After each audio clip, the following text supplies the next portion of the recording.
وقت ایک ماحول بنا ہوا ہے کہ دین پہ چلنا بڑا مشکل ہے، دین پہ چلنا بڑا مشکل ہے، تو اللہ تعالیٰ نے بسم اللہ الرحمن الرحیم، یہاں سے اللہ نے تسلی دینی شروع کی کہ میں شروع کرتا ہوں اس اللہ کے نام سے جو رحمان بھی ہے رحیم بھی ہے، مہربان ہے، نہایت رحم کرنے والا ہے۔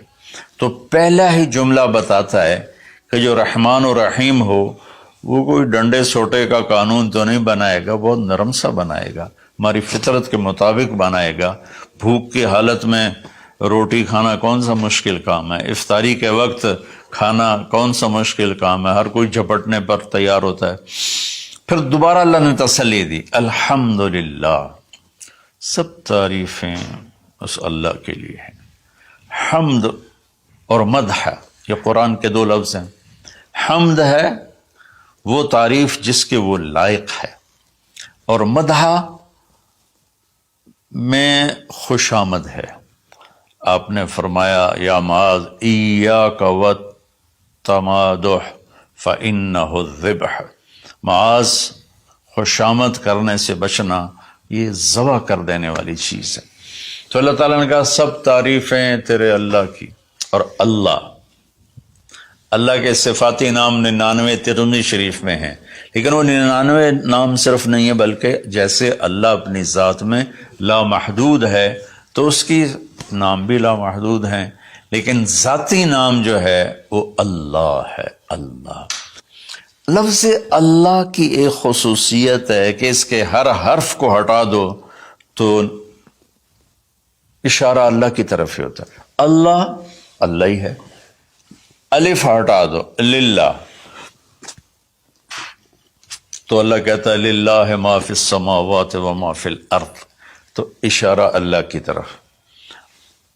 اگلا لام ہٹا دو تو بچ جاتا ہے لہو، تو اللہ تعالیٰ کہتا ہے لہو ما فی السماوات و ما فی الارض۔ پچھلا لام ہٹا دو، الف کے بعد کا لام ہٹایا تو الہ بن گیا، اور آخری لام ہٹایا تو لہو بن، آخری لام ہٹایا تو الہ بنا، اور پہلا ہٹایا تو لہو بنا۔ تو میرا رب کہتا ہے اللہ، اچھا اللہ، الف ہٹا دو للہ، اللہ للہ ما فی السماوات و ما فی الارض، پھر لام بھی ہٹا دو، الف بھی ہٹا دیا، لام بھی ہٹا دیا، تو لہو ما فی السماوات و ما فی الارض۔ پھر آخری لام کو ہٹا کے پہلے لام کو بچا لیا تو وَهُوَ الَّذِي فِي السَّمَاءِ إِلَٰهٌ وَفِي الْأَرْضِ إِلَٰهٌ۔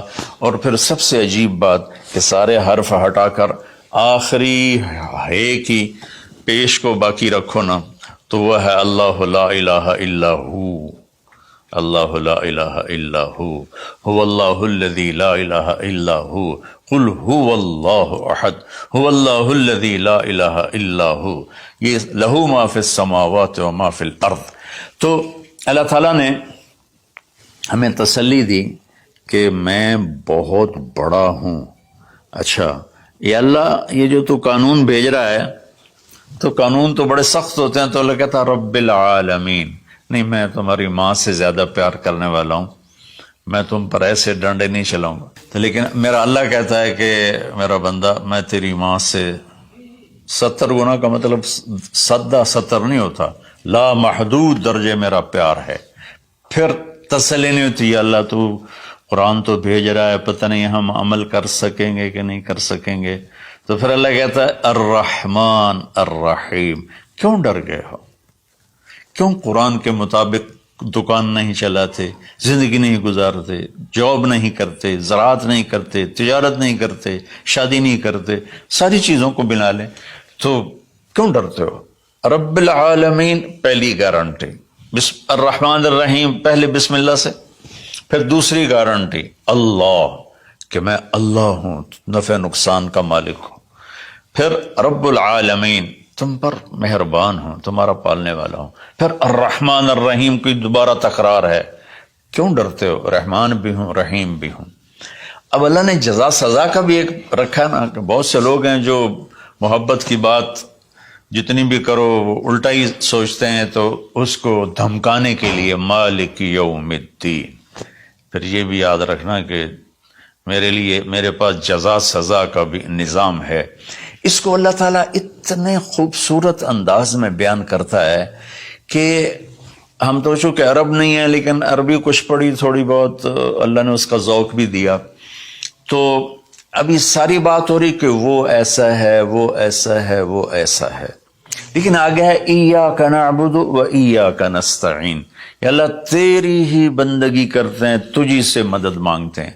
تو ایک دم جیسے اللہ سامنے آ گیا ہو، الحمدللہ رب العالمین الرحمن الرحیم، ان الفاظ نے اس طرح کر دیا جیسے اللہ میرے سامنے آ گیا ہے، جیسے کأنک تراہ، جیسے اللہ میرے سامنے آ گیا تو میں کہتا ہوں ایاک نعبد، یا اللہ میں تو تیری ہی بندگی کرتا ہوں، و ایاک نستعین، یا اللہ میں صرف تجھے پکارتا ہوں مدد کے لیے، میں کسی اور کو نہیں پکارتا۔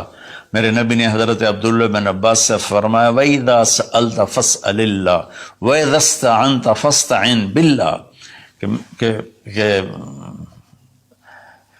اے بچے، اے میرے یا غلام، اے میرے پیارے چچا زاد بھائی، تو ایسا جب تجھے پکارنا ہو تو اللہ کو پکارنا، مدد کے لیے صرف اللہ ہے جو آتا ہے، اللہ کے سوا کوئی مدد نہیں کر سکتا۔ یہ اسباب کی دنیا ہے، ایک دوسرے سے مدد لینا، تو میرے نبی نے قرضے اٹھائے، میرے نبی نے زرہ پہنی، میرے نبی نے تلوار اٹھائی، لیکن وہ کام جو براہ راست اللہ کے ہاتھ میں ہے ان میں صرف اللہ کو پکارا جاتا ہے، ان میں صرف اللہ کو پکارا جاتا ہے۔ ایاک نعبد و ایاک نستعین، علماء فرماتے ہیں ساری آسمانی کتابوں کا خلاصہ قرآن ہے، اور قرآن کا خلاصہ سورۃ فاتحہ ہے، اور سورۃ فاتحہ کا خلاصہ ایاک نعبد و ایاک نستعین ہے۔ اے میرے اللہ، یا اللہ، یہ صرف اللہ کے ساتھ ہے اور کسی کے ساتھ نہیں ہے۔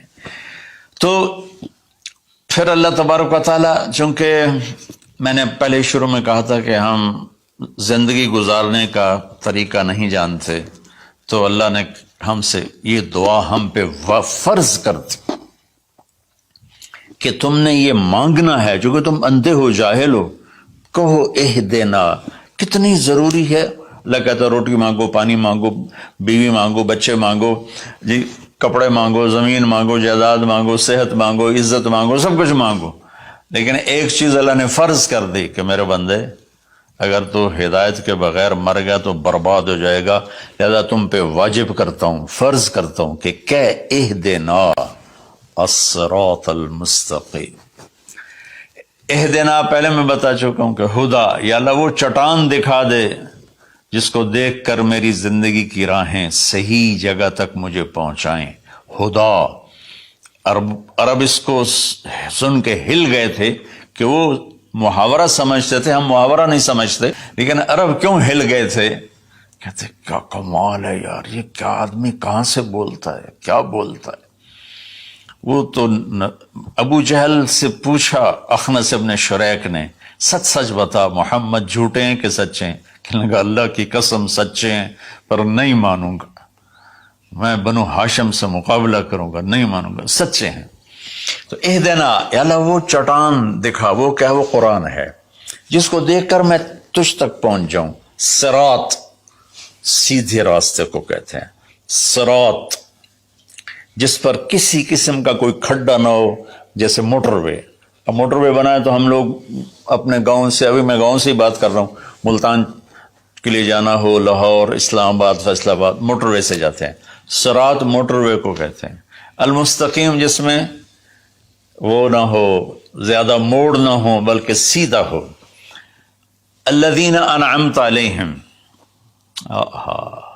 نعم اس بوٹی کو کہتے ہیں جو سردی گرمی میں خشک نہیں ہوتی، سدا بہار سرسبز ہوتی ہے۔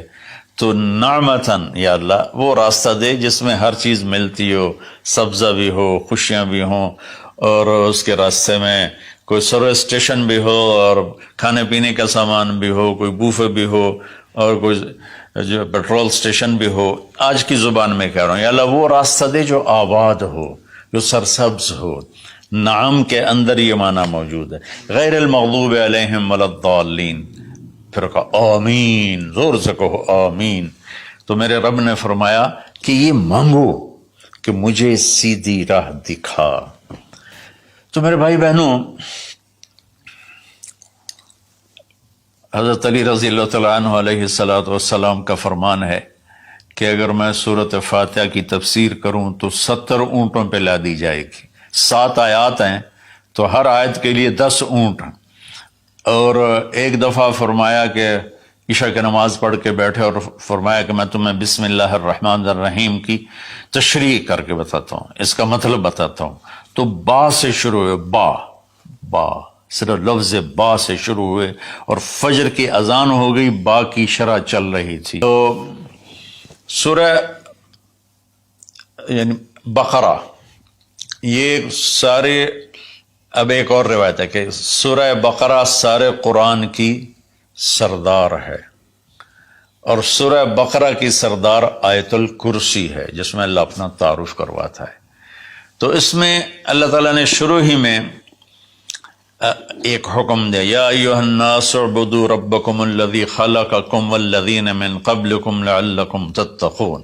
اگر میں ساری سورہ بقرہ کا خلاصہ بتاؤں تو یہ آیت ہے کہ اے لوگو، یا ایھا الذین آمنوا نے کہا اے دنیا کے انسانوں، اس رب کی بندگی کرو جس نے تمہیں پیدا کیا، جس نے تمہیں بنایا، جس نے جعل الارض فراشا والسماء بناء، وہ رب جس نے تمہارے لیے زمین کا فرش بچھایا، آسمان کی چھت کو تمہارے اوپر جس نے تان کے رکھ دیا، اور ما لہا من فروج، کہیں سے وہ پھٹی ٹوٹی نہیں ہے، تو اس رب کے سامنے جھکو، اس رب کے سامنے جھکو۔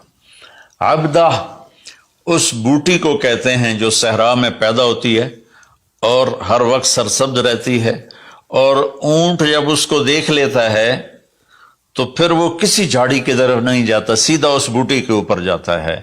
تو میں قربان جاؤں، لفظ عبدہ میں یہ عبد میں یہ اشارہ ہے، عبادت میں یہ اشارہ ہے کہ میرے بندو، میں تمہارا ایسا رب ہوں کہ تم میرے بغیر رہ نہیں سکتے ہو، تو ایسے میری طرف آؤ جیسے وہ تمہارے اونٹ تو ان کی عزت تھے، ان کا تاج تھے، تو میں تمہیں یہ پیغام دیتا ہوں کہ میرے بن کے چلو، میرے بن کے چلو۔ آخر میں حضرت یعقوب علیہ السلام کا انشاءاللہ سورہ یوسف میں اللہ تعالیٰ نے زندگی تو اس کی تفصیل آئے گی، لیکن یہاں صرف اتنی بات کہ اللہ تعالیٰ نے باپ کے روپ کیسا ہونا چاہیے، ایک باپ کو باپ کیسا ہونا چاہیے، اس میں جو یعقوب علیہ السلام کو فٹ کیا ہے اور کسی نبی کو فٹ نہیں کیا ہے، کہ یعقوب علیہ السلام نے اپنی اولاد جو نافرمان تھی ان کے ساتھ کس طرح زندگی گزاری، جو کھو گئے ان پر کیسے صبر کیا، اور جب وہ دنیا سے جانے لگے تو اس وقت کیا فکر کیا۔ تو مرنے والا کبھی کسی سوچ میں ہوتا ہے، کبھی کسی سوچ میں ہوتا ہے، تو یعقوب علیہ السلام نے فرمایا ما تعبدون من بعدی، دیکھو بیٹو میں جا رہا ہوں، میرے بعد کس کی عبادت کرو گے؟ تو انہوں نے کہا کہ ہم آپ کے رب کی اور ابراہیم کے رب کی، اسماعیل کے رب کی ہم عبادت کریں گے۔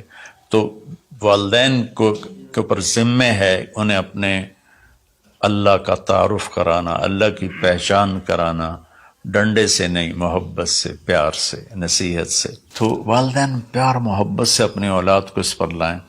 سورہ بقرہ اتنی لمبی صورت ہے کہ ابو علی رحمۃ اللہ علیہ بغداد میں 6 صدی کے عالم تھے، وہ سورہ بقرہ کو شروع کیا، اس کی شرح کرتے کرتے کرتے 32 سال گزر گئے اور وہ مر گئے، اور سورہ بقرہ وہ پوری نہیں کر سکے تھے۔ تو میں خلاصے کے طور پر اس میں سے یہ بتا رہا ہوں کہ ہم اپنے اللہ کو پہچانیں، اسی کو معبود بنائیں، اسی کو اپنی مدد، اسی کو اپنا مددگار بنائیں، اسی کی بندگی اور عبادت کریں۔ اور ایک چیز میں نے چن کے دکھائی کہ ایز والدین ہمیں اپنی اولاد کو کس حال میں چھوڑ کے جانا ہے، اور اس سے پہلے میں نے